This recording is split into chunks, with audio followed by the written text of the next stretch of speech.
Muy buenas, bienvenidos de nuevo a la cueva. Aquí estamos con la Vogue 300 Rally resolviendo una duda que me habíais comentado en la encuesta.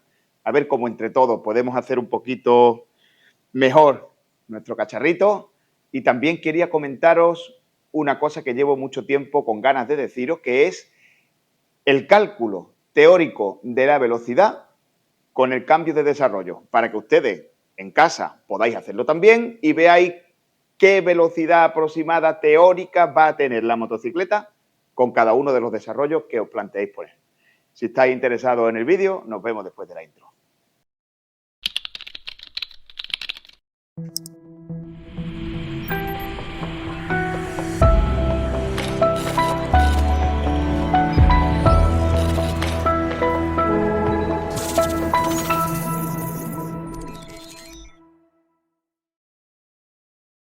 Bien, pues aquí tengo las chuletitas de las preguntitas que me habéis hecho en la encuesta y vamos a empezar por orden. El primero de nuestros amigos, Emmanuel Carmona, nos pregunta por el tubo de escape.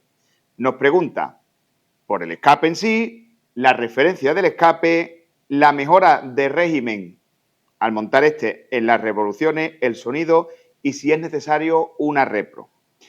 Bien, el escape. Respecto de la referencia del tubo de escape, ya os puse el enlace de dónde conseguirlo. Este escape está comprado en la página 24MX. Referencia como tal no tengo, aunque sí os puedo poner ahora en comentario el enlace. Si os metéis en la página 24MX y buscáis el escape que lleva la Kawasaki KXF 2.5 último modelo, el 2022, os saldrá este escape. Simplemente os pasaré ahora el enlace y si os interesa, lo compráis. Ahora os voy a enseñar también con la cámara en primera persona las modificaciones que la moto necesita para montar este escape, puesto que, lógicamente, al no ser un escape para esta moto, necesita de un acople. Pues bien, este es el tubo de escape, ¿vale? Como estáis viendo además también en la cámara en la que estamos grabando. Este es el tubo de escape que os digo que se compra en internet. Esta chapita, ¿vale? Es una chapita de AliExpress simplemente para mitigar calor, puesto que la persona que vaya aquí detrás y apoye el pie va a quemarse el calzado con el colector. Entonces simplemente he puesto una chapita de estas de carbono y ya con eso se quita el problema. El colector de la moto original viene desde la boca del cilindro hasta una abrazadera en la que hay aquí un tramo de unión. Ese tramo de unión hasta nuestro silencioso nuevo es el que nos tienen que hacer en una casa de tubos de escape. Si le lleváis a una casa que tengáis de confianza de tubos de escape vuestro silencioso con la moto, ellos harán este tramo de unión que simplemente va aquí con una abrazadera y una juntita. Ellos se encargarán de todo y os harán la cogida aquí central y luego ya después os pondrán un muellecito con un tirante para que el tubo de escape vaya bien. A mí también me hicieron esta chapita para la cogida del escape de casa de la Vogue, sustituirla por la cogida que lleva el escape que hemos montado. Y ya con eso, estupendo. Emanuel Carmona también me pregunta por el sonido. El sonido os lo puse en el vídeo de presentación de la KXF, lo podéis ver ahí.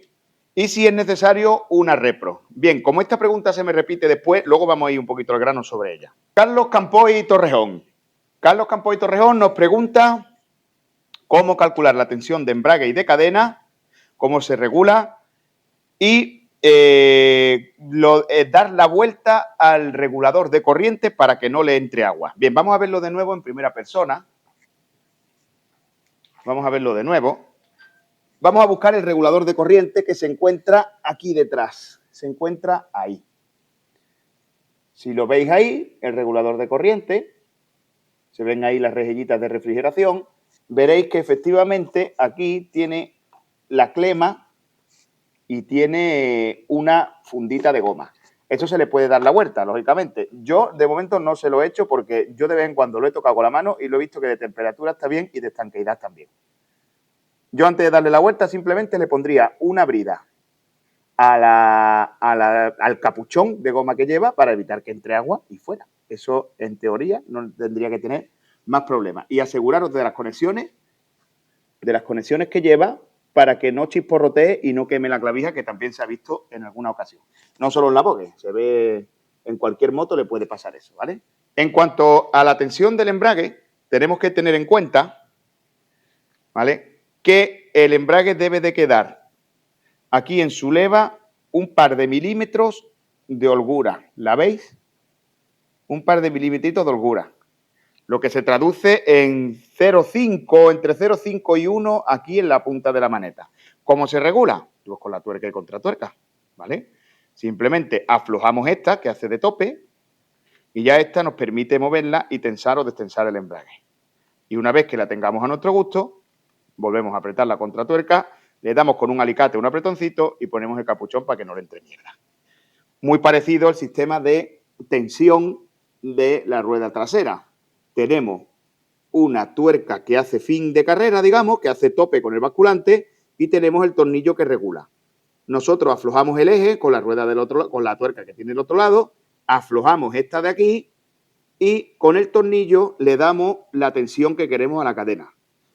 Cuando la hayamos medido, calculamos con las rayitas de precisión que tienes aquí arriba y aquí abajo en qué distancia se encuentra este tensor, esto realmente es el tensor, y centrador del eje, ¿vale?, dónde se encuentra, y en el otro lado lo ponemos igual. ¿Y cómo tiene que estar de tensa la cadena? Tener en cuenta que esta moto es para campo. Yo ahora mismo la tengo muy tensa porque está del mantenimiento. Lo vais a ver aquí. 2,5, ¿vale? 2,5 de tensión, pues ya está, lo que os diga la cadena. 2,5. Yo, si lo ponéis a 3, tampoco pasa nada. Yo, de hecho, ahora mismo lo tengo que bajar, ¿vale? La he lavado, la he tensado, la he preparado y está un poquito tensita. Pero bueno, simplemente es darle un poquito menos. Se afloja el eje, se destensa de aquí y listo. Eso sería la tensión de la cadena. Francisco Orejuela nos pregunta si la moto es una buena base para mejorarla y dejarla chula, nos dice literalmente. Pues hombre, yo creo que sí. Yo de hecho la tengo por eso. Estéticamente es verdad que no le he tocado gran cosa, porque es una moto que la quiero para el campo y el campo me la va a arañar, ¿vale? Yo por mucho que la tengo cuidadita y siempre se lava y siempre se prepara, pero me la va a arañar, me la va... Pero yo creo que es una moto que es muy buena base, porque es una moto que tiene muy buen precio, es una moto que nos cuesta 4.500 euros nueva y con ese dinero la verdad es que nos da mucho margen para poderle hacer cositas como montarle un escape, hacerle cositas al motor de mecánica sencilla para mejorarle un poquito las prestaciones y en definitiva ponerla un poquito a nuestro gusto. O sea que yo creo que es una buena opción para mejorarla y dejarla bien, Francisco. Rubén Olmos Cortés nos pregunta por el escape que si pasa ITV. Como habéis visto ahora mismo en la duda anterior, el tubo de escape no pasa ITV porque es un escape no homologado. Ahora os explicaré cositas en la pizarra cuando solventemos otra duda. No lleva los elementos para poder pasar la ITV y, entre otras cosas, los decibelios que son muy altos. Pero, como has visto, es muy sencillo el cambiarlo. Simplemente, si te planteas ponerle un escape de esto, Rubén, simplemente piensa que con la brazaderita que tenemos aquí en medio, con el muellecito que tenemos aquí abajo, el tornillo que tenemos aquí y el que tenemos aquí, sale el escape que hemos modificado y metemos el otro de la misma manera, apretando aquí, poniendo un tornillo aquí y poniendo su tornillo aquí arriba. Son 3 tornillos y una abrazadera que la verdad que no os va a dar problema ninguno para cambiar un escape y poner otro y pasar la ITV. Nuestro amigo Mar Barón Guillén. Mar Barón Guillén nos pregunta, nos dice que tiene un Ixil y que hace mucho ruido. Este también, Mar, este hace muchísimo ruido.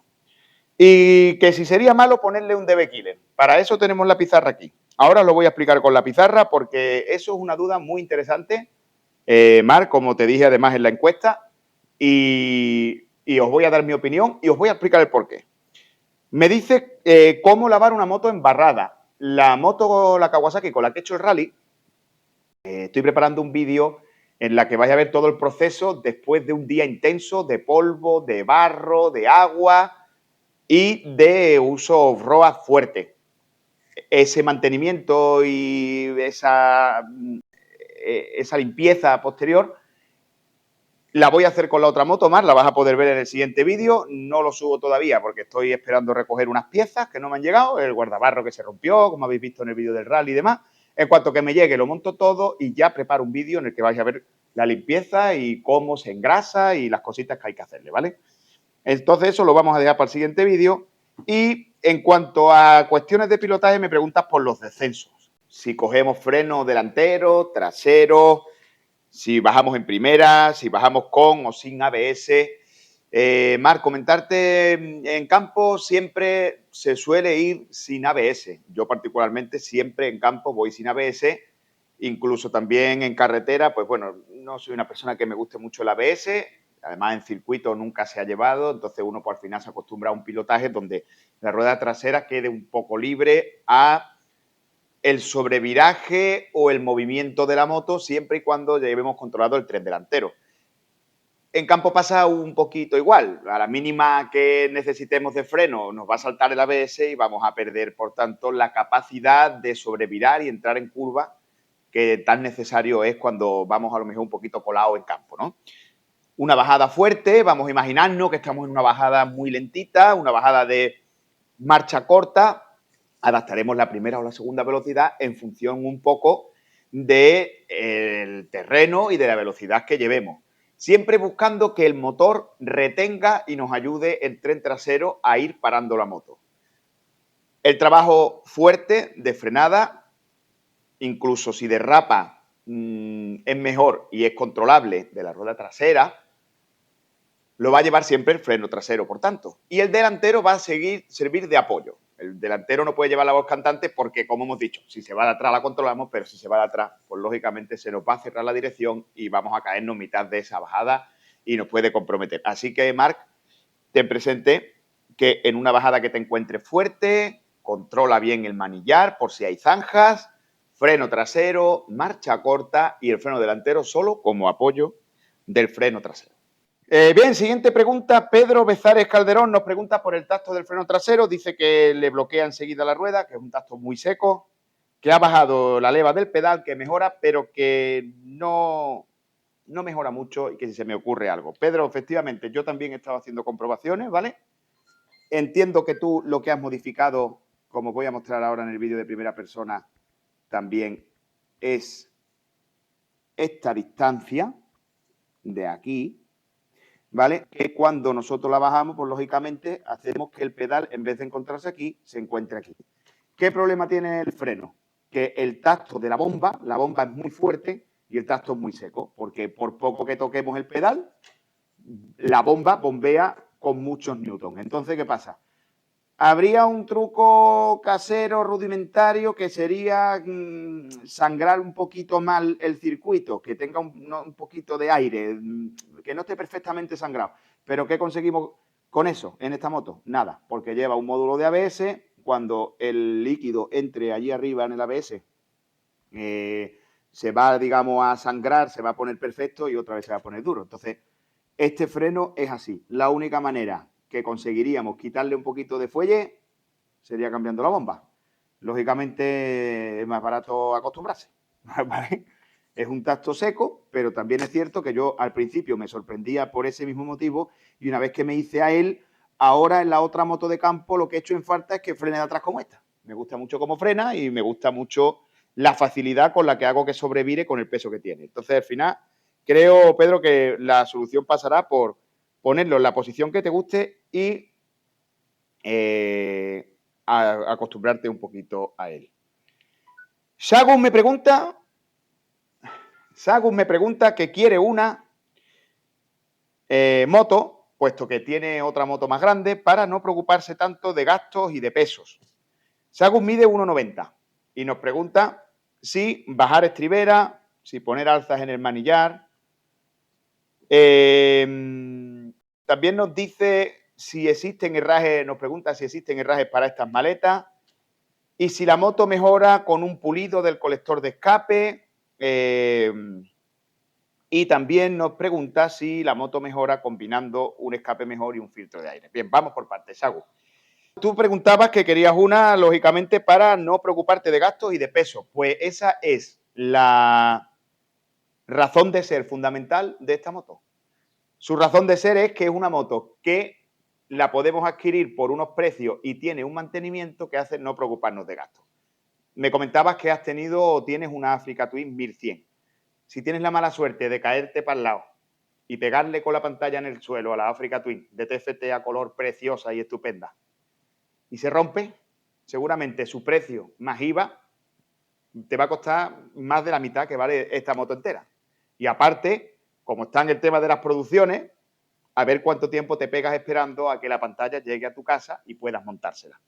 O cuánto te cobran de mano de obra por hacértelo encima en un taller. Es decir, esa broma te puede costar perfectamente 2.500, 3.000 euros en Casa Honda, ponerle tu pantallita de TFT nueva que se te ha roto con una piedra, y es que por ese precio te compras una Vogue. Tienes tu Africa Twin para tu uso de carretera o para otras cosas que tú quieras, pero si te quieres meter en fregado y sabiendo que la moto se puede caer, pues esto es una pedazo de máquina. ¿Por qué? Pues porque su precio son 4.500 euros y si se parte la pantalla, que son 60 euros, poniendo el mismo ejemplo, pues ya tienes ahí la diferencia y los motivos. Efectivamente, también es cierto que no es lo mismo irte con una moto de 150 y pico kilos de peso. ¿Qué relación peso-potencia? Bueno, es cortita, aunque está bastante bien, es muy divertida si sabes enroscarle, pero claro, te estás yendo con una moto 100 kilos más liviana que con otra moto Maxi Trail. Y yo digo lo mismo, más que la potencia bruta en campo, lo que hace falta es que la moto sea liviana, porque una moto que rinde cerca de 30 caballos es más que suficiente para pasarlo estupendo en el campo, sin ninguna pretensión deportiva, pero sí es cierto que para pasarlo estupendo. Y pesa poquito y es barata de mantener. Así que Sagu, sí, en ese sentido, es una pedazo de máquina. Mides 1,90 y preguntas de bajar las estriberas y poner alza para ir de pie mejor. Pon alza, del tirón. Pero bajar las estriberas, pues yo no lo haría, porque aunque las estriberas están atornilladas en una pletina aparte al chasis, no lo haría porque tendría que modificar también las levas de cambio y de freno. ¿Qué puedes hacer también? Irte a un buen tapicero y esta curva que tiene el asiento la suprime.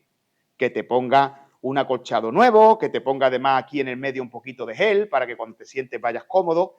Y si tú a esta moto le subes aquí, vamos a poner 5 centímetros, que cuando te sientes se queda en más 2, más 3, creo que va a ser una distancia suficiente a los pedales para que vayas cómodo y te haya gastado lo mínimo posible y no tengas que modificar media moto porque no es solo las estriberas, sino también pedal de freno y pedal de cambio.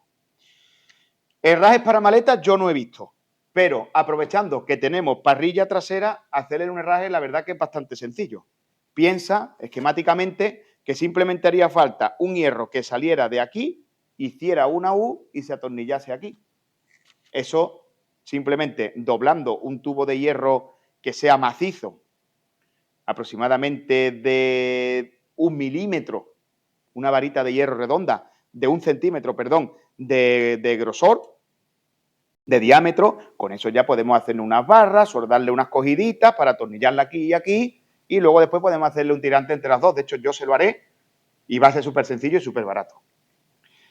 En cuanto a lo de pulir colector de escape, más que pulir colector de escape, una buena preparación para esta moto, barata, aunque trabajosa, sería sacar la culata y pulir la culata por dentro. No pulir perfecto vaya a ver muchos vídeos de esto si buscáis por internet. No pulir perfecto la admisión porque necesita que no se condense la gasolina al entrar, pero sí pulir las salidas de válvula, mirar cómo están las canalizaciones, si están muy rugosas, si se pueden abrir un poquito más. Eso sería una preparación de culata, que sí, que es muy práctico. En cuanto a pulir el colector de escape, poca cosa, porque además una de las cosas por las que esta moto no corre mucho o no está pensada para rendir demasiada potencia es que su colector de escape es muy finito. Pulirlo o no, si es que lo que le haría falta sería más colector de escape y preparar la culata. Entonces, al final, ahí no creo que... Ahí te va a pegar un curro para poca cosa. Ahora, sí es cierto que, como me dice, combinar con un mejor escape y un filtro de aire, pues lógicamente, cambiando el escape y cambiando el filtro de aire, hacemos que la moto vaya más desahogada. Pero quiero deciros también lo mismo de antes. La moto no tiene más potencia porque cambiemos el filtro y cambiemos el escape. Porque la moto lleva una electrónica. Una electrónica que es, digamos, su cerebro, que su cerebro está con unos parámetros. y su cerebro es el que dice qué potencia lleva, en fin, cómo gestiono la inyección, para resumirlo muchísimo, en función de la información que me da la sonda Lambda, cómo gestiono la calibración del inyector y cómo lo hago todo en función de lo que yo ya traigo. Modificaciones que le hagamos y no se lo digamos al cerebro de la moto, la mejoramos un poquito, pero potencia no da. La única manera que dé potencia, a lo mejor este escape, si yo se lo digo a la centralita de la moto, ahora que le he quitado el catalizador y todas las restricciones que tiene de gases, pues probablemente me dé 2 caballos, me puede dar 2, 3 caballos, pero no si la metemos en un banco de potencia y le decimos a la centralita, venga, que voy a ajustarte para los nuevos componentes. Simplemente la desahoga un poco, pero no da más potencia, ¿vale? Eso es muy importante que lo tengáis en cuenta. Fernando Quintana nos pregunta por la suspensión efectiva de la motocicleta, que dice que son 205 milímetros de recorrido y que Vogue dice que tiene 240. Ahí tengo en la pizarra, Fernando, vamos a tocar este tema con la pizarrita, porque es interesante que sepáis un poquito, un par de conceptos. Si lleva algún tope, no lleva ningún tope. El tema es el que os voy a explicar ahora. Y si un Boxster Plus o una Repro. Sin duda, yo opto por una Repro. Boxster Plus lo único que hace es decirle a la moto, voy a darte más gasolina, o voy a quitarte aire, o voy a darte más aire, o de manera manual. Eso, como se ve bien, es tocando su centralita en un banco de potencia. Se le pone la preparación que queráis hacerle. Ya si se va a hacer eso, lo suyo es hacer lo que hemos hablado de la culata, hacerle una preparación de culata fina, sin cambiar tan siquiera el ángulo de asientos de válvula, pero sí el pulirla, el prepararla, el esmerilar las válvulas, el pulir vástago, en definitiva, e incluso también el barajar la opción de poner unos muelles un poquito más duros. Son preparaciones que son más que caras, tediosas, porque tienen el trabajo de sacar el motor y trabajarlo bien, pero que sin duda eso, más un escape, un filtro y una centralita, esta moto perfectamente se puede subir a cerca de 10 caballos más, sin duda. Sin duda, porque, por ejemplo, en la Pizbike que habéis visto en el canal, simplemente con hacerle la culata, la moto ya ganó 4 caballos. O sea que 3 y pico, vamos, no llegó a 4, pero una vez que se hizo la culata, ¿por qué? Pues porque vienen rebabas, vienen mecanizadas muy rápido y no es lo mismo que una culata puesta en un banco y con las herramientas oportunas hacerle un buen trabajo. Sin duda, no es lo mismo. Así que, Fernando, ahora nos vamos a la pizarra y hablamos también de las suspensiones. Manu B, me pregunta cómo evitar que la vibración llegue a las manos. Manu, esta moto vibra. Es un monocilíndrico que, como explicamos en el otro vídeo, al tener una relación ya tirando a cuadrada, una relación, ¿os acordáis cuando estuvimos hablando de la diámetro carrera? Ya tiene un cigüeñal bastante grande que da una vuelta bastante grande. Entonces, cuando llega a ciertas revoluciones, este monocilíndrico vibra. Es su construcción. ¿Se podría a lo mejor evitar poniendo gomas en unas alzas suplementadas que llevasen gomita y nos quitasen la vibración? Pues seguramente. ¿Pero en qué consiste el truco más barato? Que ahora también os voy a enseñar cómo calcular las relaciones de transmisión. En poner una relación de transmisión que nos permita ir a la velocidad que nosotros vamos cómodos, que en mi caso son 100, 110, 120 máximo, sin llegar al régimen de revoluciones que hace que la moto empiece a vibrar, que es a partir de las 7. Teniendo presente ese concepto, ya está. Entonces ahora nos vamos a centrar, Manu, en la relación de transmisión. Y bien, señores, ahora cuando nos vayamos a la pizarra y os explique las dudas que son dignas de explicar ahí, digamos, y os explique también cómo calculamos las relaciones de transmisión, la velocidad con cada una de ellas, os voy a poner también aquí sobre impresionada este papelito en el que vais a ver los pares de apriete universales. Luego hay tornillos que en función de donde estén alojados y lo que diga el fabricante en el libro taller, llevarán otros pares de apriete, pero cuando estamos, ¿qué par lleva este? ¿Qué par lleva este? Tornillos universales, hay una tabla, que os la voy a poner ahora, en la que están los pares de apriete universales. Esto le iréis cogiendo el tacto a la carraca, le iréis cogiendo el tacto también a la dinamométrica y no os pasaréis. Pero sí es bueno que lo tengáis Sobre todo en los tornillos que más toquéis, no os pasaréis porque le cogéis el tacto. Pero vais a tener una tablita de los pares de aprieto universales para que os la apuntéis si queréis y la tengáis también en vuestro garaje. Y con una dinamométrica podéis siempre ajustar un poco la moto al par que debe de llevar, ¿vale? Así que nada, vamos a pasar a la segunda parte. Nos vamos a la pizarra. Bueno, chicos, pues ya estamos de nuevo con la pizarra. Vamos a explicar el tema planteado por Marc de la diferencia de un escape de serie con un escape con DB Killer para que entendáis por qué a mí personalmente los DB Killer no me gustan. Y vamos a explicar también una duda planteada con respecto de los recorridos de horquilla, que esto pues le pasa a muchísimas motos, no solo a nuestras Poké. Vamos a empezar por el tubo de escape. Bien, ¿en qué consiste un tubo de escape de serie? Vamos a imaginarnos, vamos a dibujar un recorrido imaginario que haría la salida de gases dentro de un tubo de escape de serie. Veréis, cuando nosotros tenemos un tubo de escape de serie, este tubo de escape, ¿vale? Va, imaginaros una cosa así.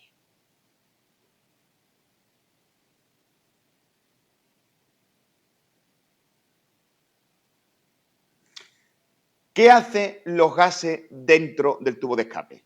A lo que además les vamos a añadir también, por cierto, ahora con las nuevas restricciones, una cámara catalizadora, un catalizador dentro. Y luego después, pues ya empezaría, digamos, ese laberinto. ¿Qué hace el humo en un escape de serie? Pues veréis, el humo en un escape de serie, vamos a imaginarnos que el rojo va a ser la salida de gases, viene por el colector de escape, pasa por las cámaras, va pasando, va haciendo el recorrido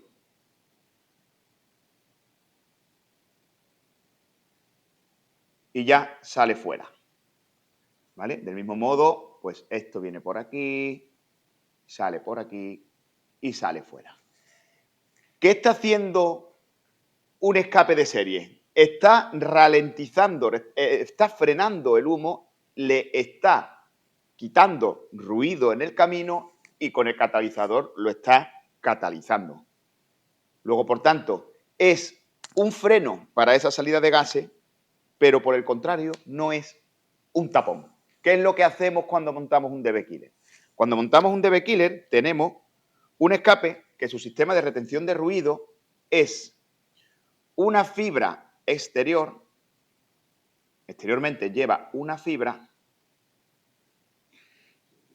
y aquí lo que lleva es lo que aquí llamamos una metralleta, es un tubo lleno de agujeritos. Entonces, ¿cómo se mitiga el ruido de esa moto? Pues cuando la salida de gases va por aquí, va directa, simplemente en las cámaras del propio escape, ¿vale? Va frenando esa fibra, va frenando el ruido, pero la salida de escape está libre. Si ahora llegamos nosotros y le colocamos un tapón, que sería un DB Killer, un tapón, ¿qué estamos haciendo? Los gases que vienen a gran velocidad, que vienen con toda la fuerza de salida del colector de escape, lo estamos frenando en el último tramo. Como su propio nombre indica, es un tapón. Y esos tapones suelen no ser buenos para la moto porque estás frenando de repente los gases, los estás devolviendo y estás haciendo un tapón delante. Entonces, yo no recomiendo llevar un DB Killer. Si queremos un escape que haga menos ruido, montamos un escape que tenga un sistema interior de retención de gases y retención de ruido. Pero no un escape libre al que le ponemos un tapón y frenamos en seco la salida de los gases, lo cual no es bueno para el motor, en mi opinión, y pudiera producir averías. Yo en una de las motos que tengo de calle le puse un DB Killer y acabé con un tintineo en la culata que no me gustaba. Finalmente tuve que hacer un reglaje de válvula. O sea que tenerlo presente, ¿vale? Yo el DB Killer, para mí, mi opinión, es no montarlo nunca. Si queremos un escape que suene menos, compramos un escape que venga preparado para sonar menos. La horquilla. ¿Por qué nos dice la marca que tiene 240 milímetros de recorrido Y a lo mejor en la práctica hay quien haya comprobado que tiene menos. Porque tenemos que hacer una diferencia entre tope dinámico y tope mecánico. ¿Qué diferencias hay entre los dos? Pues mirad. Imaginaos que nuestra horquilla, ¿vale? Vamos a hacerlo muy esquemático. Lógicamente, como ya sabéis, de intuís, esta barra iría a lo mejor hasta aquí, aquí irían los retenes y vamos a suponer que dentro lleva su muelle.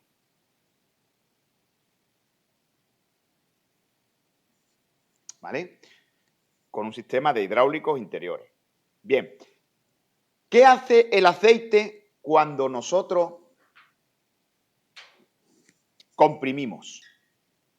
Nosotros comprimimos la horquilla. ¿Qué hace el aceite? Vamos a dibujarlo también en rojo. Este aceite, que digamos, tenemos también dentro del cartucho de hidráulicos, pero lo tenemos, digamos, en reposo abajo, ¿vale? Vamos a imaginarnos esquemáticamente que el aceite está aquí. Muy esquematizado, simplemente para que se entienda. Cuando nosotros frenamos fuerte, comprimimos fuerte, cogemos un bache, ¿a qué estamos obligando? A que el aceite por las cámaras internas de la horquilla suba. Se tiene que repartir. Hay un volumen que tiene que ocupar. El volumen es limitado, el volumen es el que es. Si nosotros echásemos más aceite, tendríamos menos volumen. Entonces, el tope dinámico de la horquilla sería antes. ¿Por qué? Porque el aceite, por el sistema de hidráulicos interiores que lleva, necesita un tiempo. Pensad que es como un embudo. Una cantidad de aceite a la que yo estoy presionando para que pase a la cámara de arriba, tiene que pasar por unos ojales, por unos hidráulicos finos. Entonces eso tarda un tiempo.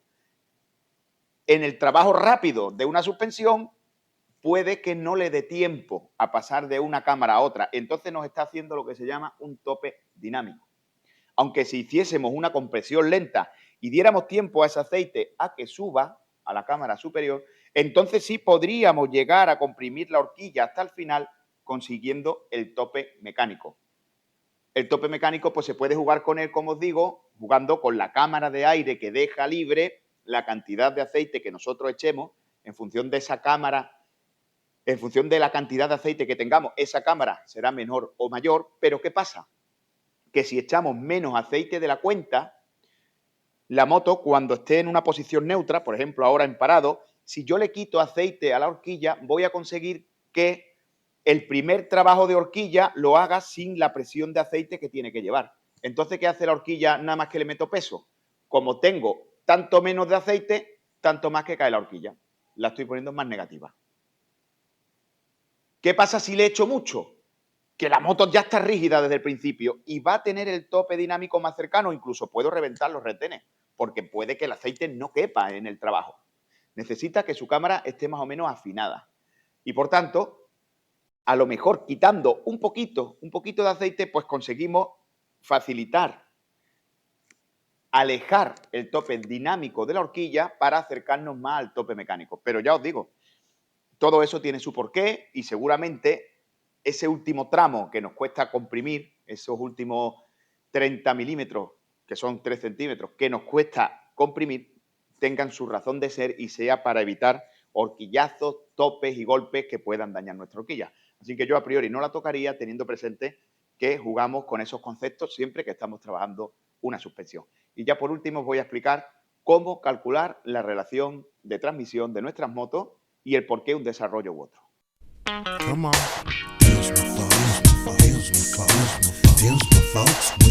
Once I had a girl named Connie, bad attitude with the bad body, but didn't like James, Jack and Johnny Funny.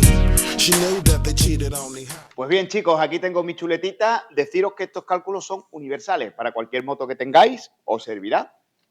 Nosotros vamos a aplicarlo a la Vogue. Os voy a ir explicando en el proceso.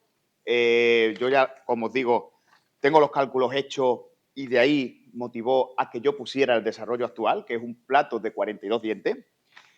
Y os voy a explicar el por qué.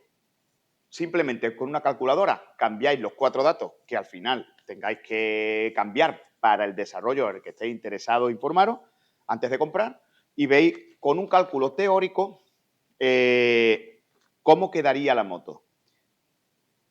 Explicaros que esta moto, como bien apuntó Manu al principio en la encuesta, vibra. A partir de unas revoluciones vibra. Pero fuerza no le falta, de fuerza va sobrada. ¿Qué perseguimos, pues, para que no vibre? Alcanzar una velocidad superior al mismo régimen de revoluciones donde antes no vibraba. Es decir, la moto con el desarrollo de serie hasta 100 km por hora va muy bien.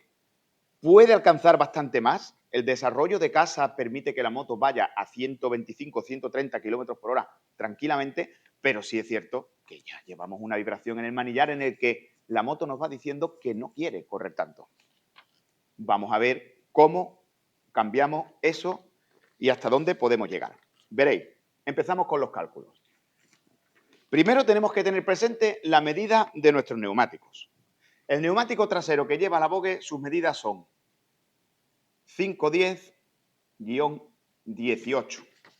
Tenemos que traducir esto a la medida que nos da el perfil de la moto. Esto significa que la Vogue tiene una medida de 130, 90, 18. ¿Vale? ¿Qué significa esto? Que nuestra llanta, al ser de 18 pulgadas, si lo pasamos a milímetros, mide 457 milímetros.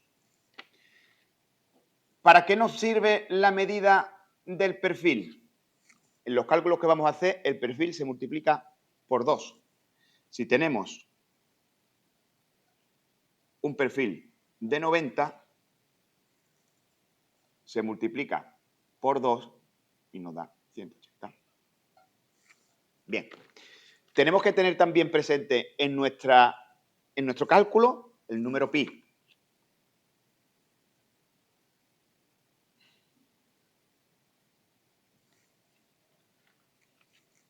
Esto me ha salido más bien un omega, pero bueno. El número pi, que es igual a 3,1416. Y tenemos que también tener presente qué desarrollo inicial trae nuestra moto. Trae, lo pongo chiquitito porque quedan muchos cálculos, un piñón de 14 dientes y un plato de 48. ¿Vale? Estos son los cálculos iniciales de nuestro desarrollo, de lo que la moto trae de casa. Primero, tenemos que calcular el diámetro total de la rueda. El diámetro de la llanta más el neumático. Vamos a ir poniendo los epígrafes en otro color. Primero, diámetro total de la rueda. Serían, según este cálculo del perfil de 90 por 2, lo vamos a poner esto en verde porque esto va a ser una máxima para todo el cálculo, serían 457 de la llanta más 180, lo cual nos queda una medida de 637 milímetros de diámetro. Ya tenemos este primer cálculo muy importante, saber cuánto mide nuestra rueda. El segundo cálculo que tenemos que tener presente para saber qué desarrollo montamos y qué velocidad alcanzará nuestra moto será multiplicar este diámetro por el número pi. ¿Para qué? Para saber una vuelta de rueda, si yo lo extendiera, cuánto anda en el suelo. Una vuelta de rueda, ¿cuánto anda en el suelo? Pues para eso hay que multiplicar esto por el número pi, dando una distancia de, lo voy a poner también en verde porque también es una de las máximas en nuestro cálculo, de 2001 milímetros. Esta distancia es de 2001 milímetros, ¿vale? Pero como vamos a calcular no en milímetros por hora, sino en kilómetros por hora, pues tenemos simplemente que convertir esto a kilómetros, que sería aproximadamente 0,002 kilómetros. Nuestra rueda en una vuelta hace 0,002 kilómetros. Ahora, vamos a calcular cuántas vueltas da nuestra moto, nuestra rueda de una moto en 100 kilómetros. Ya tenemos que cada vuelta son 0,002 kilómetros. ¿Por qué? Porque nosotros vamos a partir de la base de que nuestra moto a 100 kilómetros por hora va a 7.000 vueltas. Esa barrera donde de ahí para arriba empieza a vibrar. Entonces, aproximadamente no va a 7.000 clavados, pero como ustedes sabéis, usuarios de Vogue, 7.000 revoluciones son 100 kilómetros por hora. Luego, ¿cuántas vueltas da nuestra rueda?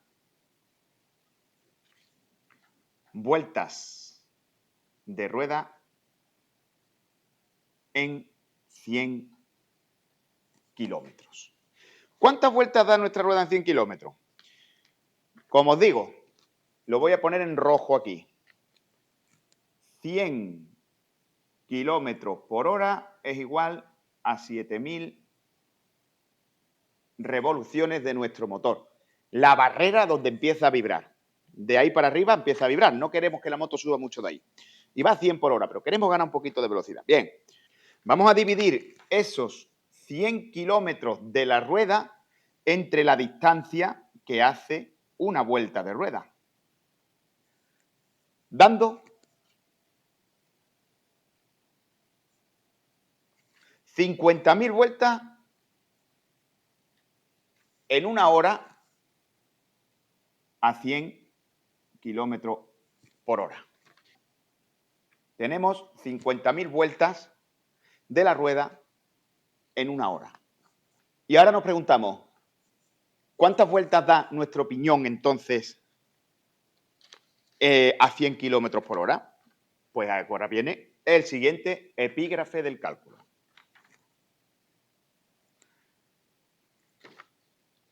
¿Cuántas vueltas da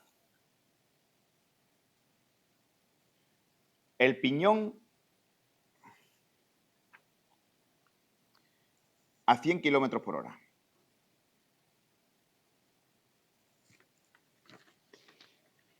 Hay que dividir. La corona va en la rueda, entonces tenemos que dividir la relación será la división de la corona o el plato con el piñón. Entonces, dividiendo corona por piñón, 48 entre 14, corona por piñón, tenemos una relación de 3,43.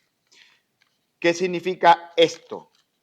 Que por cada vuelta de corona el piñón da, vamos a poner vueltas piñón.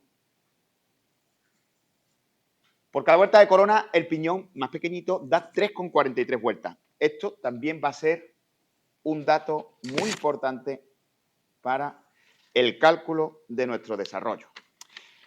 Bien, pues ya tenemos también otro dato importantísimo. Y ahora ya, con todos los datos que nos ha reflejado nuestra moto con los componentes iniciales, vamos a hacer el cálculo. Vamos a empezar a calcular. Vamos a tildarlo, como cálculo. Empezamos a calcular.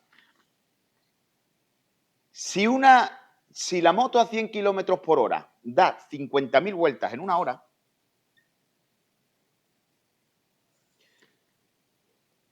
por 3,43 vueltas de piñón por cada vuelta de la corona, nos sale una cifra de 1,71428, que son las vueltas de piñón a 100 kilómetros por hora.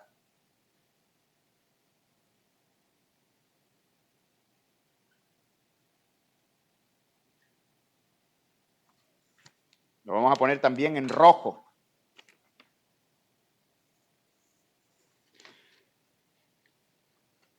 a 7.000 revoluciones, que es lo que estamos calculando. Lo vamos a poner también en rojo.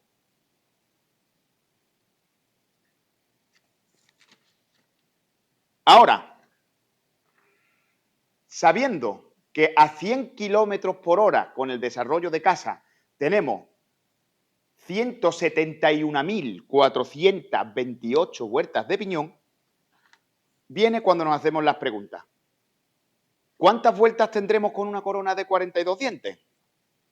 A 7.000 revoluciones, por supuesto. Volvemos a dividir la corona por piñón, pero esta vez con el plato que nos interesa, plato nuevo de 42 dientes, hacemos el cálculo de nuevo, ¿vale? Cogemos y decimos, en el punto número 6, calculamos 42, el plato que nos interesa, entre 14, que es el piñón que tenemos, nos sale una relación justa de 3. Por cada vuelta de plato, 3 vueltas de piñón. Perfecto. Y ahora, como sabemos que tenemos a 100 kilómetros por hora con ese piñón todas estas vueltas, ¿vale? Cogemos ese dato y lo dividimos entre 3 para saber cuántas vueltas va a dar la corona nueva. Por tanto, esto se divide entre 3 y me queda 57.142,66 vueltas de corona.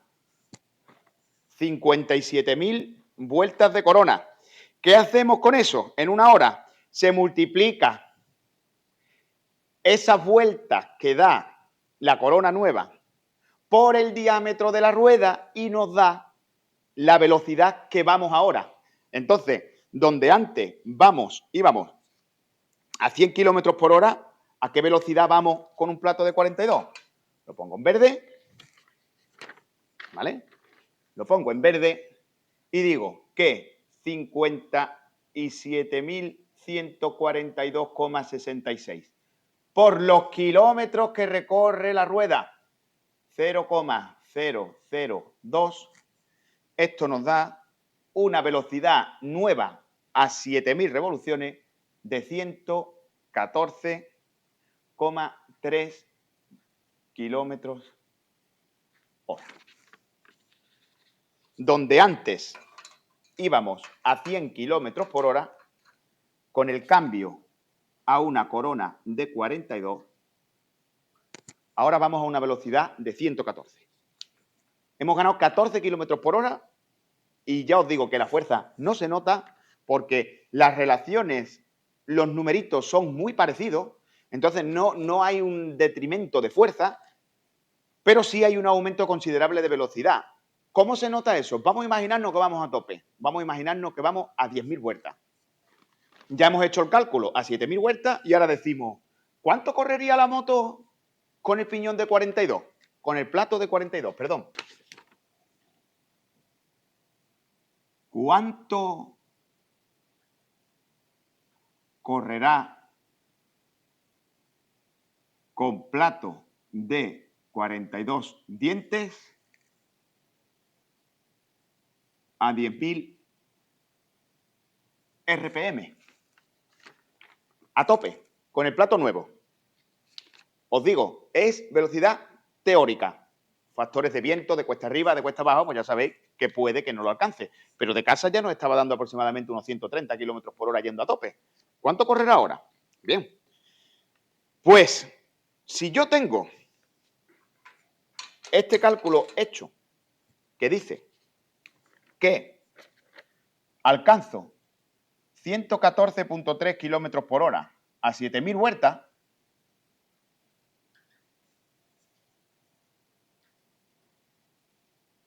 a 7.000 revoluciones, ¿vale? Tengo una relación de, si lo divido, 0,0163. Este número es la relación que hay entre velocidad y revoluciones. a 7.000. Y si lo quiero a 10.000, pues lo multiplico.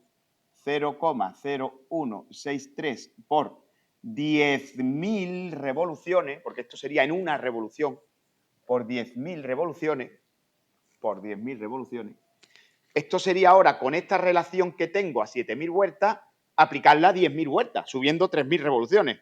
¿Cuánto sería? Esto sería una velocidad teórica de 163, hay decimales, pero bueno, kilómetros por hora. La velocidad teórica real que alcanzará nuestra moto. Y un día, lo que pasa es que, claro, en las vías públicas no se puede correr tanto.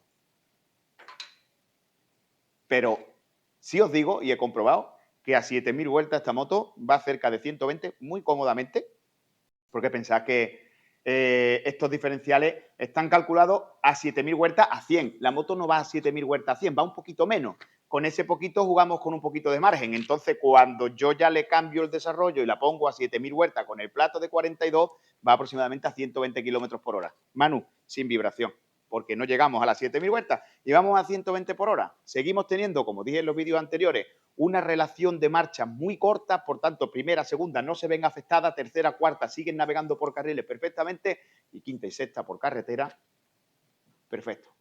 Simplemente poniendo un plato de 42. Y ahora os explico el porqué. Y nada, chicos, pues esta es la relación, la velocidad que alcanzaréis con la nueva relación de transmisión. Podéis hacer cálculos cambiando, en vez de un plato de 42, un plato de 44, de 46, un piñón de 15, un piñón de 13, como queráis, a 10.000 vueltas, a 8, a 7, a 4, como queráis, para saber con la relación nueva que le pongáis a vuestra moto. Esto vale para todas, simplemente cambiando el diámetro de las ruedas. Esto vale para todas las motos. Yo lo hice también en la KXF de campo y lo hago en todas. Para que sepáis siempre qué velocidad alcanzáis y sepáis más o menos en qué rango os vais a mover. Y bien, para finalizar, vamos a bautizar ya a nuestra moto como una miembro meritorio de la Cueva de Hormigos y vamos a ponerle ya nuestra pegatina para que todo el mundo, cuando la vea, sepa que esta es una de nuestras niñas bonitas de la cueva. Así que, con permiso, la dejamos ya bautizada encima de nuestro 11 de la suerte.